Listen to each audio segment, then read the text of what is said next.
आज भी मैं अपनी बेटी को आवाजें दे रही थी।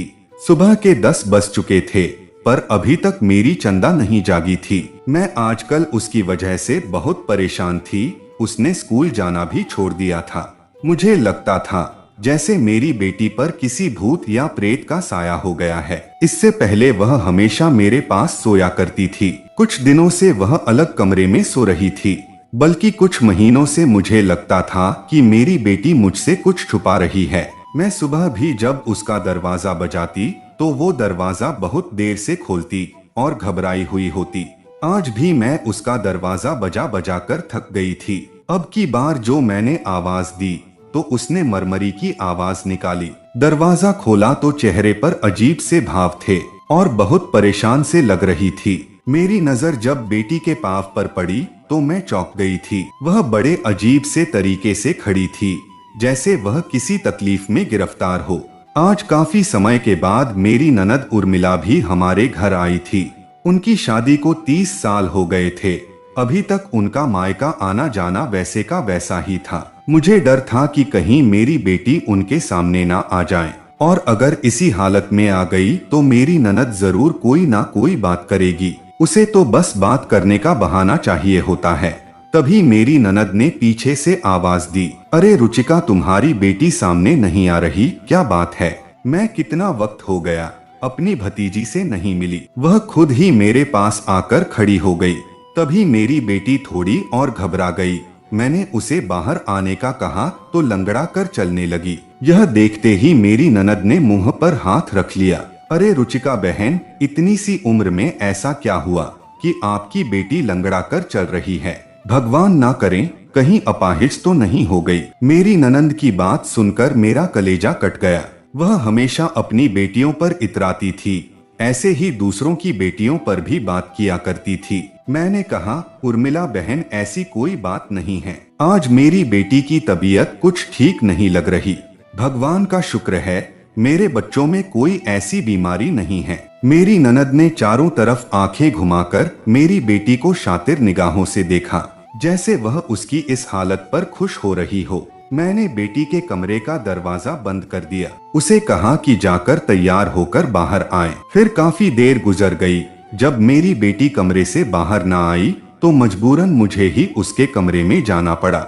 लेकिन सामने का मंजर देखकर मैं हैरान रह गई थी। मैंने अपनी बेटी के तकिए पर नजर डाली तो मेरी आंखें फटी की फटी रह गई। मैं सोच भी नहीं सकती थी कि मेरी बेटी मुझसे इतनी बड़ी बात छुपाएगी। पर उस वक्त उर्मिला बहन मुझे बुला रही थी, इसीलिए मैं खामोश हो गई थी। मैंने अपनी बेटी से कोई सवाल जवाब नहीं किया। मेरी बेटी कमरे से जुड़े बाथरूम में तैयार हो रही थी। थोड़ी देर के बाद वह बाहर आई तो उसने बहुत ही बेहतरीन कपड़े पहने हुए थे। मैं यह कपड़े देखकर बहुत परेशान हुई। जाहिर है पहला ख्याल मेरे दिमाग में यही आया कि यह कपड़े तो मैंने अपनी बेटी को दिलवाए ही नहीं थे। यह नए कपड़े हैं, ना मैंने इससे पहले कभी देखे और ना ही मेरी बेटी ने कभी इनकी फरमाइश की। ऐसा लगता है कि किसी और ने इसे यह कपड़े दिए। लेकिन मेरी ननद को इस बात से कोई फर्क नहीं पड़ा। वह मेरी बेटी की नजरें उतारने लगी और बोली, बहुत अच्छे, बहुत ही खूबसूरत तुम्हारी बच्ची है, भगवान नजर न लगाए। यह कहकर वह विजयानी सी हंसी। मुझे उनका मतलब समझ नहीं आया। थोड़ी देर के बाद वह उठकर चली गई। मैं अपनी बेटी पर बरस पड़ी। मैंने कहा, तुमने यह कपड़े कहाँ से लाए हैं? मैंने तो तुम्हें लेकर नहीं दिए। बोली कि मम्मी, आप भी कमाल करती है। मैं कॉलेज में जाती हूँ।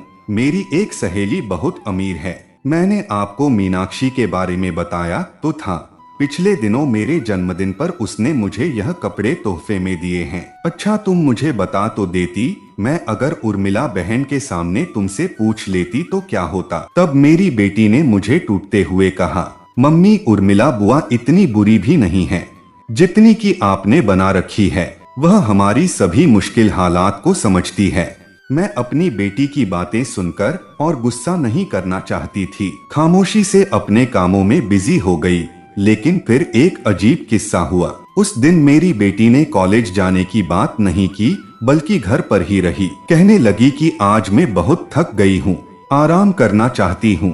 मेरी बेटी घर का कोई काम नहीं करती थी कि थक जाती, इसलिए मुझे उस पर शक होने लगा कि वह क्यों थक जाती है। सुबह उठती तो उसकी हालत अजीब सी थी। अगले दिन भी ऐसा ही हुआ। सुबह 10 बजे तक वह सोती रही।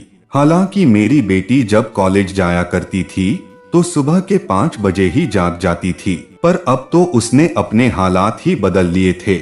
वो रात को देर तक जागती रहती और सुबह भी देर से जागती थी। मैंने अपनी बेटी से कोई सवाल नहीं किया, लेकिन एक दिन जब वह सुबह उठी तो इसी तरह लंगड़ा लंगड़ा कर चल रही थी। बाहर आई, सर झाड़ मुंह फाड़, सामने कमला दाई भी बैठी हुई थी। कमला दाई मुझसे कुछ पूछने के लिए आई थी। किसी जमाने में हम दोनों साथ काम करते थे, फिर मैंने काम छोड़ दिया। वह इस काम में आगे बढ़ गई। आज मुझसे न जाने कौन सी जड़ी बूटी का इस्तेमाल पूछने आई थी। उसकी नजर जब मेरी बेटी पर पड़ी तो उसने भी मुंह पर हाथ रख लिया। कहने लगी कि बेटी मुझे पानी ला कर दो। मैं समझ गई कि वह मुझसे अकेले में बात करना चाहती है। मैंने अपनी बच्ची को इशारा किया। वह कमरे में गई। कमला दाई मुझसे राजदाराना अंदाज में बोली, रुचिका, तुम बेटी की माँ होकर इतनी आंखें बंद कैसे रह सकती हो? तुम्हें अपनी बेटी की हालत नजर नहीं आती क्या? तुम्हें कुछ तो सोचना चाहिए। जवान बच्ची है, इसकी एक एक हरकत और कदम पर तुम्हें नजर रखनी पड़ेगी। भगवान ना करे अगर कल को कोई हादसा हो जाए तो तुम किसे इल्जाम दोगी, किसके हाथों पर लहू तलाश करोगी? अपनी बेटी को देखो कि यह क्या करती है, कहाँ जाती है, इसकी यह हालत अभी से क्यों है? यह तो शादीशुदा लड़कियों वाली हरकतें करने लग गई है। इसके कपड़े देखो, चलने फिरने का अंदाज देखो, और फिर तुम इसकी आंखों में आंखें डालकर देखो। अजीब सी बेबाकी नजर आती है मुझे तुम्हारी बेटी की आंखों में। मुझे बहुत अजीब लगा था। कमला दाई तो नजरें पढ़ने वाली औरत थी। लड़की की चाल देखकर बता देती कि उसका किसी के साथ संबंध है या नहीं। उसने मेरी बेटी के बारे में ढके छुपे शब्दों में जो बात कही थी, उसने तो मेरे पांव तले से जमीन खिसका दी थी। मैंने सोच लिया कि मैं अपनी बेटी पर दिन रात नजर रखूंगी। जहां भी यह जाएगी मैं इसका पीछा करूंगी और देखूंगी कि वह क्या करती है। अगली सुबह जब मेरी बेटी उठी तो उसी तरह थी। हालत बहुत खराब थी। कहने लगी, मम्मी, मेरे पूरे जिस्म में दर्द हो रहा है, मुझे तेल से मालिश कर दो। मैंने कहा कि ठीक है। मैं गर्म तेल लेकर बेटी के कमरे में आई तो कुछ सोचकर उसने मुझे मालिश करने से मना कर दिया। बोली कि मम्मी रहने दो, मेरा दर्द ठीक हो गया है, तुम मेरी मालिश ना करो, यहाँ से चली जाओ। मैं अपनी बेटी के चेहरे की घबराहट देखकर समझ गई थी कि वह मुझे अपना वजूद नहीं दिखाना चाहती। यकीनन उसे मुझसे कोई खतरा था कि मैं कुछ पहचान जाऊंगी या जान जाऊंगी, इसीलिए वह मुझसे बहुत कुछ छुपा रही थी।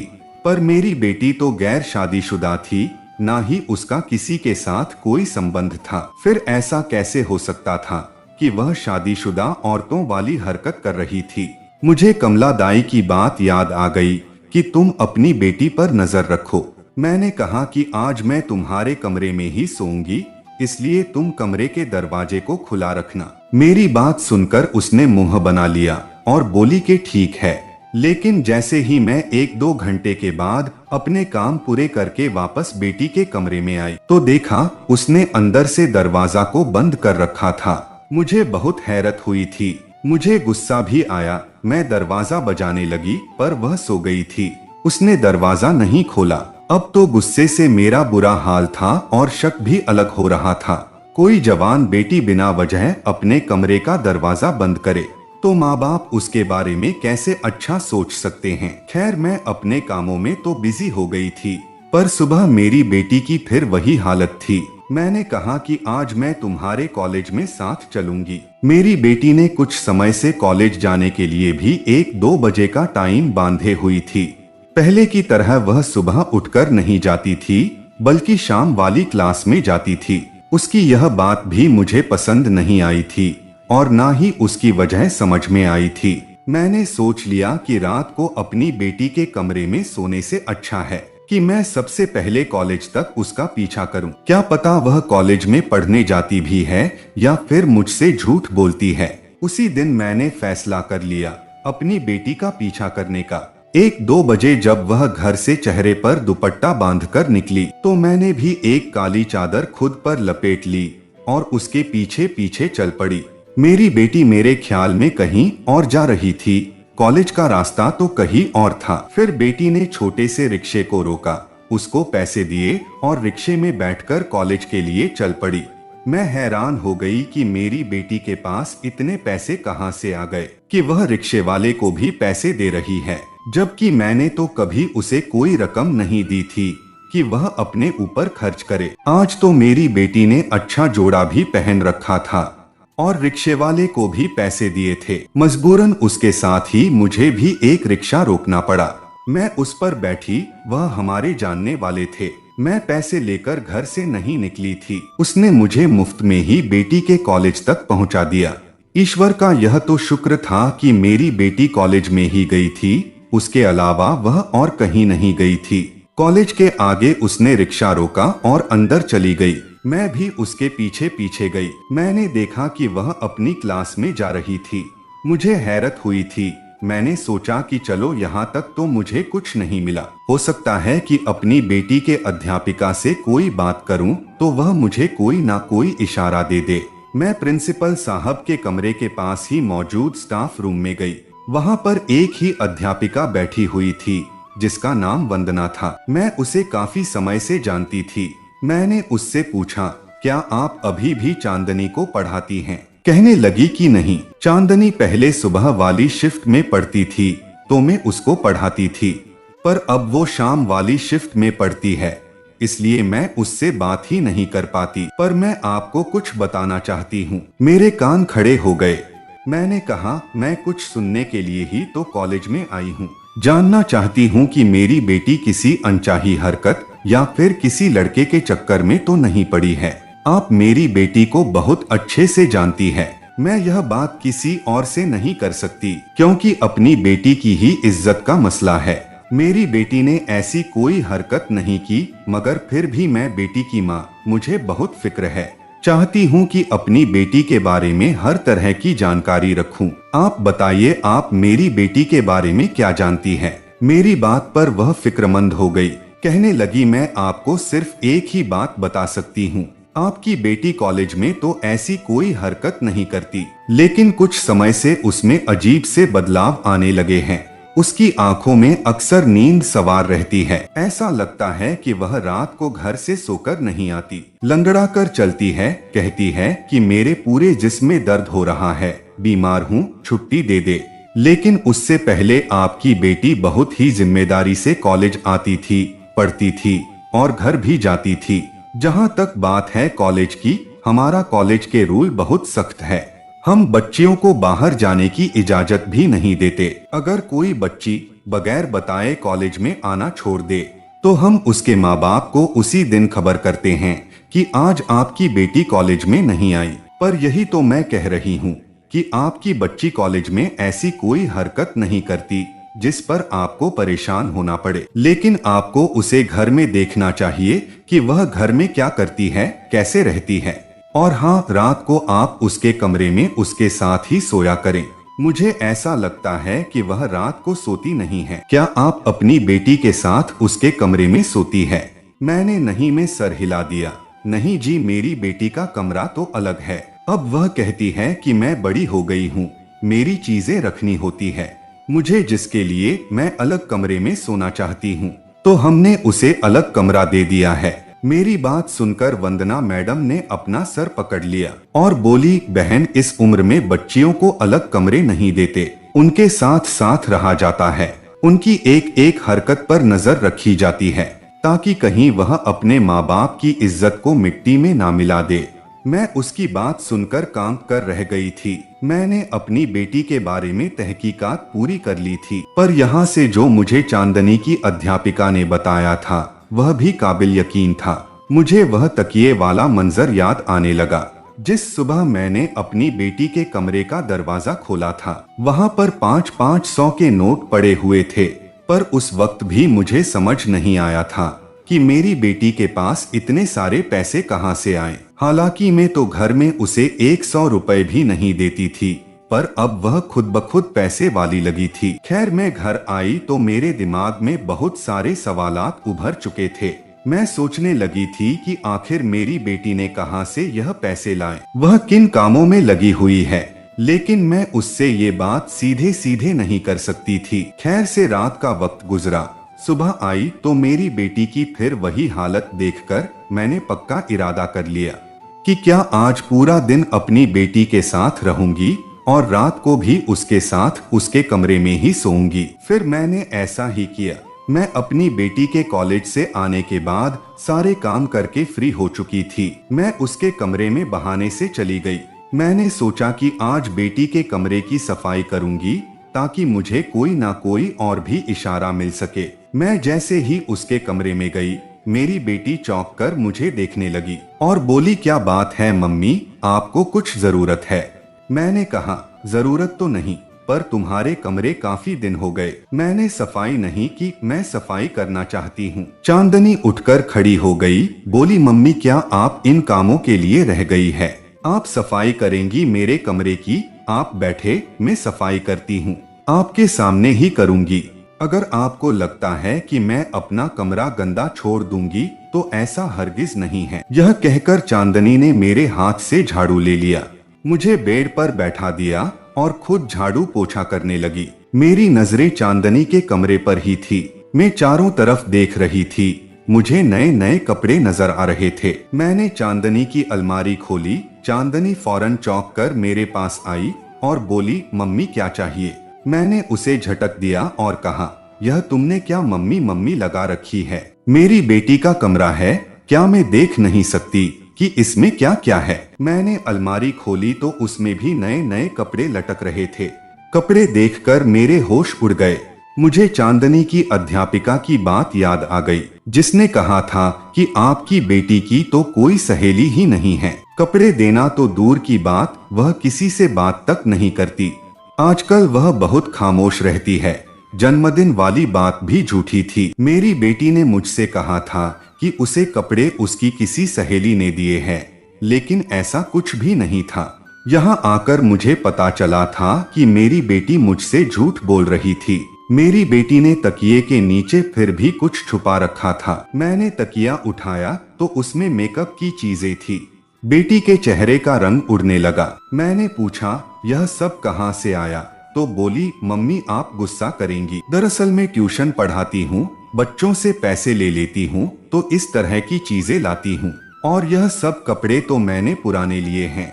यह मेकअप भी इतना महंगा नहीं है मम्मी, बस मुझे शौक है। आप तो जानती हैं, मैं बस कॉलेज जाती हूँ और शाम को घर आती हूँ। मैं और कोई ऐसा काम नहीं करती जिससे मुझे खुशी मिले। बाहर लड़कियों के साथ खेलने कूदने भी नहीं जाती। मम्मी आपको मुझ पर यकीन करना चाहिए। आप तो ऐसे शक भरी नजरों से मुझे देखती है जैसे मैं कोई बहुत बड़ी चोर हूँ। मैंने कौन सी चोरी कर ली है? आपका मैंने कुछ नहीं चुराया। चलो ठीक है, आज मैं तुम्हारे कमरे में सो जाऊंगी। तुम्हारा कमरा बहुत आरामदायक है। मेरी बेटी बात सुनकर बहुत परेशान हो गई। बोली कि मम्मी मुझे तो अकेले सोने की आदत है, मैं रात को बहुत देर तक जागती हूँ, आप यहाँ सोकर क्या करोगी? मैंने कहा, नहीं, मुझे यही सोना है, चाहे कुछ भी हो जाए, आज मैं इसी कमरे में रहूंगी। मेरी बेटी ने कहा कि ठीक है, आप सो जाएं, आप शायद थक गई हैं, मैं आपके लिए दूध लेकर आती हूँ। मेरी बेटी किचन में गई, वापस आई तो उसके हाथ में दूध का गिलास था। मैंने कहा, यह क्या है? बोली कि आप जरूर पिएंगी, आप थक चुकी है। बेटी के खुशामद करने पर मैंने दूध का गिलास पी लिया, पर उसके बाद मुझे सख्त नींद आ गई। जब मेरी आंख खुली तो पता ही नहीं चला कि 6-7 घंटे गुजर गए थे। मुझे बहुत गुस्सा भी आया कि मैं तो बेटी के कमरे में इसलिए सोई थी कि रात को उसका पहरा दे सकूं, पर इसने तो मुझे दूध पिलाकर सुला दिया। अब जबकि मेरी आंखें खुली तो वह सामने ही बैठी थी। उसने सफेद रंग के चमकीले कपड़े पहन रखे थे। मैं उसका यह हुलिया देखकर हैरान हो गई। मैंने कहा, बेटी तुम सुबह सुबह इतनी तैयार क्यों हुई हो? कहने लगी कि मम्मी सुबह सुबह ही तो तैयार हुआ जाता है। मैंने सोचा मैं तैयार हो जाती हूँ, अच्छे साफ सुथरे कपड़े पहन लेती हूँ, इसलिए बस तैयार हो गई। उसके बाद वो खामोश हो गई। उसकी आंखों में गहरी उदासी थी। फिर उसने ऐसी बात कर दी कि मैं हैरान हुए बगैर ना रह सकी। मम्मी, मेरे लिए कोई अच्छा सा लड़का देखो, मेरी शादी कर दो, मैं अपना दहेज भी बना लूंगी, मैं बच्चों को ट्यूशन पढ़ाकर अपना एक एक खर्चा निकाल लूंगी, पर आप मुझे भी अपनी बाकी बेटियों की तरह बोझ मत समझो। हमारे घर का माहौल पहले ही खराब है, मैं नहीं चाहती मेरी वजह से और कुछ उल्टा सीधा हो जाए। अपनी बेटी की यह बात सुनकर मुझे उस पर शक गहरा हो गया था। मेरी बेटी इतनी सी उम्र में शादी की बात कर रही थी। उसके व्यवहार में कोई झिझक या शर्म नहीं थी। वह बड़े ही बेबाक अंदाज में यह बात कह रही थी। अगला पूरा दिन मैं बहुत परेशान रही थी। उसी दिन मेरी एक बचपन की सहेली शीतल हमारे घर आ गई। हालचाल पूछने के बाद मैंने कहा कि कहिए कैसे आना हुआ। कहने लगी, मैं रोहन के लिए तुम्हारी बेटी का रिश्ता मांगने आई हूँ।